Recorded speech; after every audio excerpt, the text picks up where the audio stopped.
This is a Tabernacle Tidbit, a bite-sized Tabernacle Talk of 5 minutes or less to help you get through your day when you only have a little bit of time. We hope this helps you to know Christ, grow in His Word, and show His love to others. Let's get started. Welcome back to Tabernacle Tidbits. Today we are in 2 Timothy chapter 4 and verse number 16.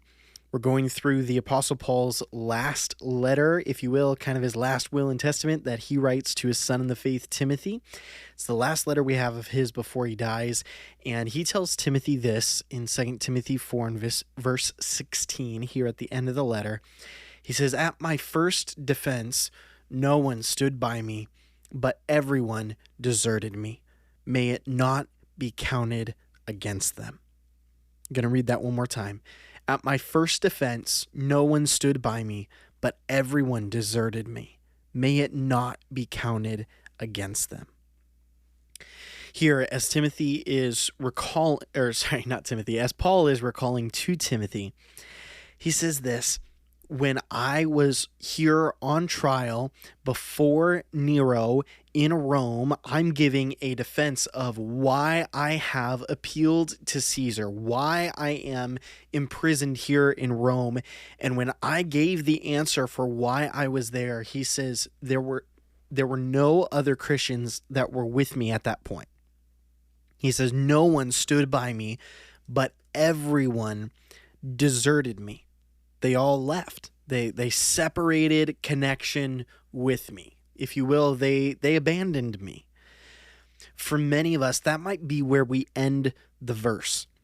When we have times where maybe we needed a friend, we needed someone who would be that moral support for us, we needed that encouragement, and people were just gone.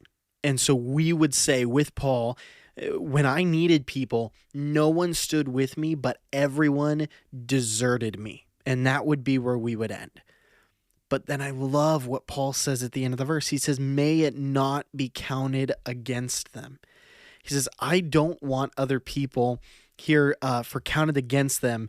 This is like determined by mathematical process, to reckon, to calculate, to estimate, or to give careful thought to a matter, that there wouldn't be that anyone would think a certain way of someone or be of the opinion about someone. He says, even though I was abandoned by people, I don't want that to be what defines them.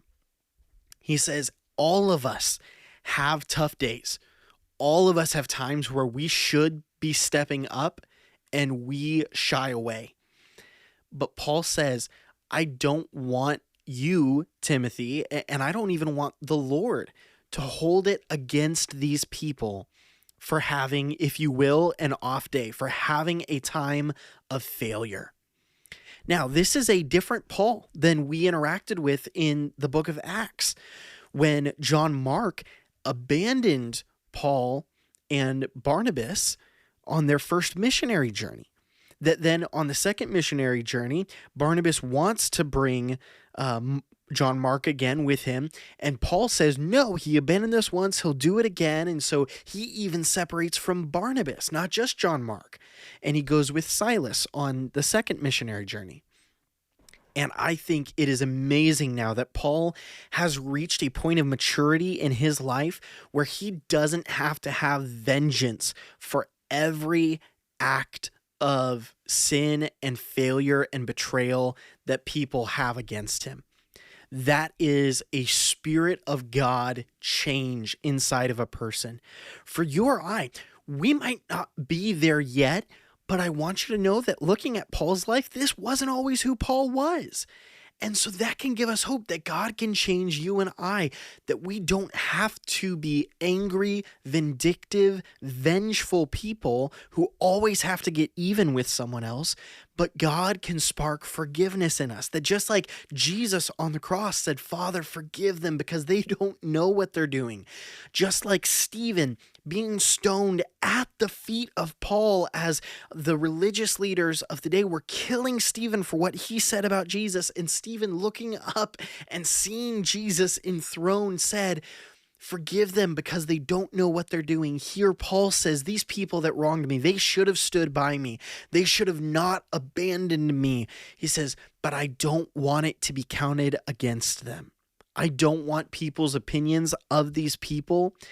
I don't want people's opinions of these individuals to be any less because of what they've done. He says, I have loved and I've forgiven them. And if you will, I'm not going to stand on the witness stand of other people's life and say, yes, look at these people. They failed. They messed up. And so, throw the book at them. He says, I'm not going to do that. For you and I today, will we choose to walk in forgiveness, that we're not going to hold a grudge against someone else, but we are going to operate with the love and forgiveness that Jesus has for us. Hope that'd be an encouragement to you today. See you next time.